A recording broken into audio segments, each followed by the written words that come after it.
আমি সকল মানুষের কাছে এটা বলবো যে বাংলাদেশে আজকে সত্যি মাইনরিটিজের উপরে যে অত্যাচার চলছে সেটা আমরা কেউ ভালো চোখে দেখছি না। এবং কেউ আমি এখনো মনে করি দাঙ্গা কখনো হিন্দু করে না, দাঙ্গা কখনো মুসলমান করে না, দাঙ্গা কখনো শিখ করে না, দাঙ্গা কখনো খ্রিস্টান করে না। দাঙ্গা করে কতিপয় সমাজ বিরোধী এবং যারা সমাজের বোঝা।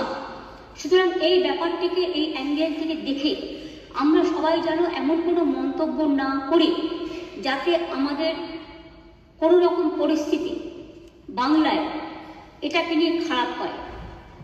আমি কৃতজ্ঞ যে একদিকে হিন্দু ধর্মের মানুষরাও প্রতিবাদ করছেন, অন্যদিকে সংখ্যালঘু ইমামরাও কালকে প্রেস কনফারেন্স করে পরিষ্কার বাংলাদেশে যে মাইনরিটিদের উপর অত্যাচার হচ্ছে তারাও কিন্তু এটাকে তীব্র নিন্দা করেছেন এবং মাইনরিটিদের সেফটি এবং সিকিউরিটির ব্যাপারে বলেছেন।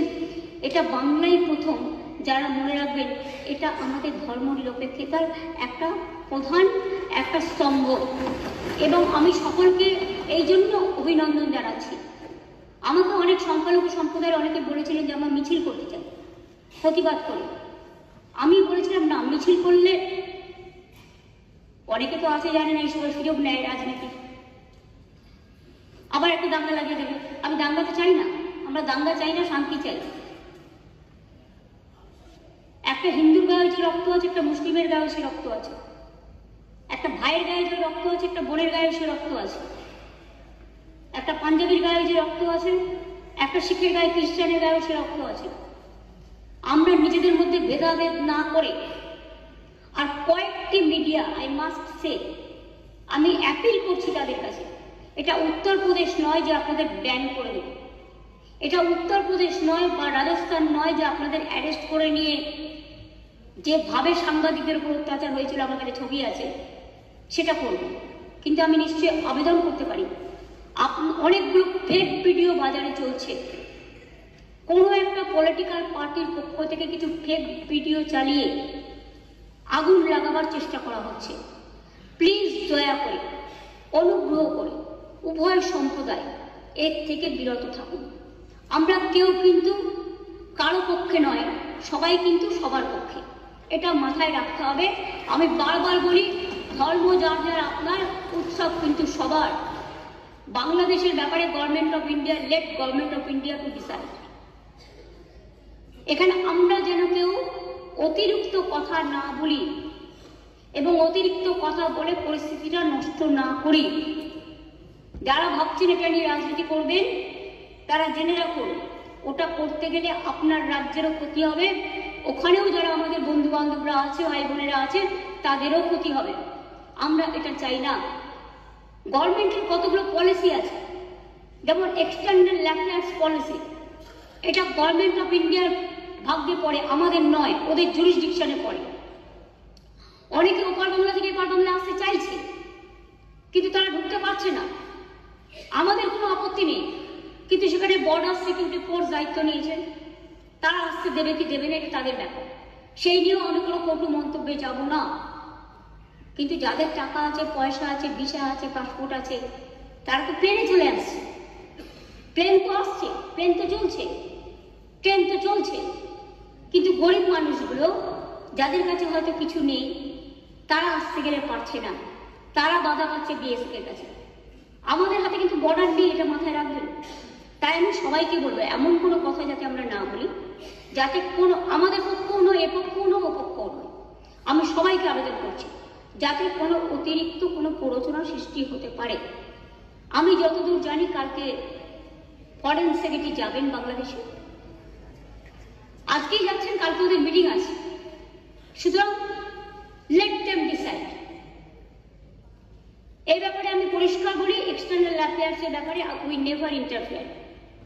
আমাদের দলের পলিসি হচ্ছে এবং আমাদের সরকারেরও, আমরা সবসময় এই ব্যাপারে গভর্নমেন্ট অফ ইন্ডিয়া যে গাইডলাইন্স দেয়, এক্সটার্নাল অ্যাফেয়ার্স যে গাইডলাইন্স দেয়, এটা কিন্তু আমরা মেনে চলি।